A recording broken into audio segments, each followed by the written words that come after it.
ఏడవ భాగంలో మనము మిగిలిన కథాక్రమంలో లేని పుస్తకములను ఎప్పుడు ఎవరికి వ్రాసారో చూద్దాం.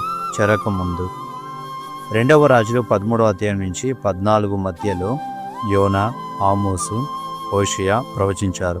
11వ అధ్యాయంలో యోవేలు, 15 నుంచి 18 అధ్యాయంలో యెషయా, మీకా, 21 అధ్యాయం నుంచి 23 వరకు నహోము, హబక్కు, జెఫన్యా ప్రవచిస్తారు. చెరలోనికి వెళ్ళిన తరువాత దానియేలు, యెహెజ్కేలు, యిర్మీయా, విలాపవాక్యము, ఓబద్య పుస్తకములను చూడగలము. చెర నుండి తిరిగి రాక ఉండిన వారి మధ్య ఎస్తేరు చేసిన కార్యములను చూడగలము. చెర నుండి వచ్చిన తరువాత హగ్గయి, జకర్యా ప్రవచిస్తారు. అక్కడ నుండి వచ్చిన కొత్త తరానికి ఎజ్రా మరియు నెహెమ్యా మొదటి దినవృత్తాంతములు, 2వ దినవృత్తాంతంలో రాసి వివరిస్తారు. ఆఖరిలో మలాకి ప్రవర్తించడంతో పాత నిబంధన ముగిస్తుంది.